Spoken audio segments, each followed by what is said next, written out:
Alec Rowley, to be followed by Joan McAlpine. Thank you, Presiding Officer.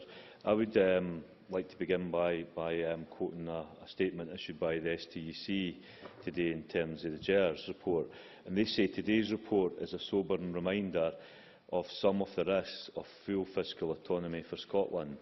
The STUC has consistently argued that while Scotland's funding settlement with the UK is entirely fair in the context of its historic and anticipated fiscal contribution, there are real risks associated with the volatile nature of oil revenues.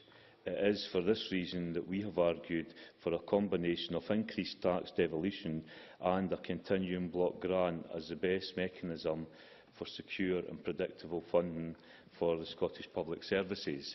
I don't think anybody would accuse the STUC of trying to talk down Scotland.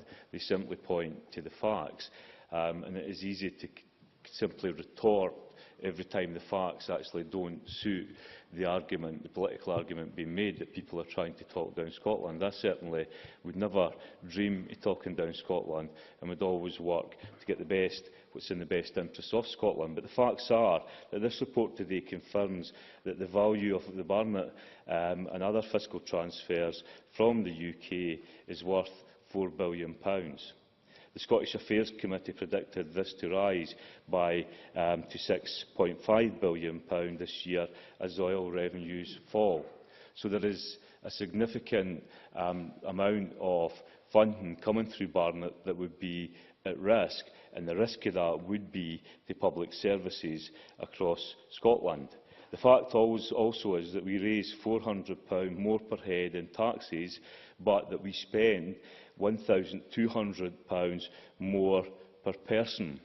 And if we were not spending that money, again, there would be major risks to Scotland. Mr Swinney says that the recovery is well established in terms of growth and jobs. Scotland is and continues to be a wealthy country. If you take £4 billion out, going up to £6 billion, then that would change that position, I would argue.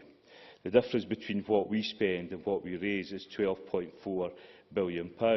That is not to talk Scotland down, that is simply to state the facts. So it does seem to me that it would be fair to say that we are talking about Tory austerity, and the levels of austerity I would have to say that we face if David Cameron remains in Downing Street after May is going to be substantially more than anything that we've actually seen to date, and the public services will be under more and more threat. I would also argue that rather than try and celebrate or claim the successes of the Tory Liberal coalition, had we actually spent more and tried to, rather than cut ourselves out of the deficit, if we tried to put more into expenditure and actually spend to grow our way out of the economy, out of the deficit, then we would be in a much stronger position today. Indeed, when the government came to power in 2010, the country was coming out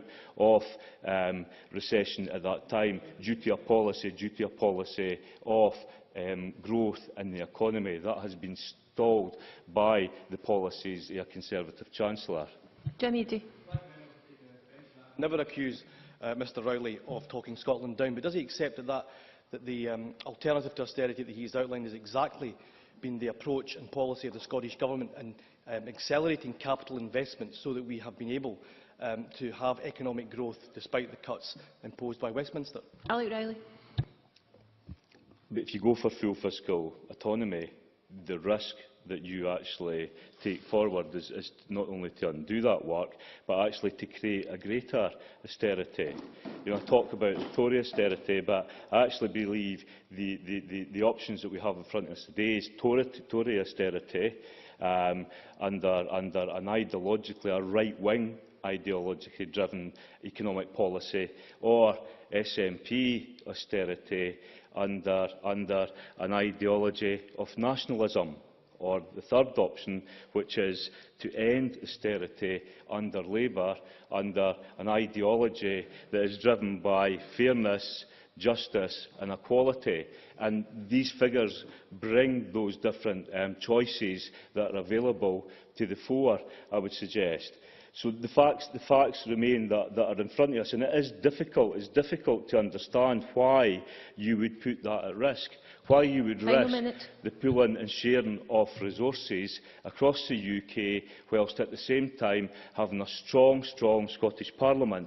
In finishing, I just wanted to come back to Mr Swinney's introduction in terms of the economy and the fact that he stated that the recovery is well established. We are seeing a growth in jobs, and that Scotland is a wealthy country. And I would just want to say that the issue for me is that growth, that wealth, has not been shared across the whole of the Scottish economy.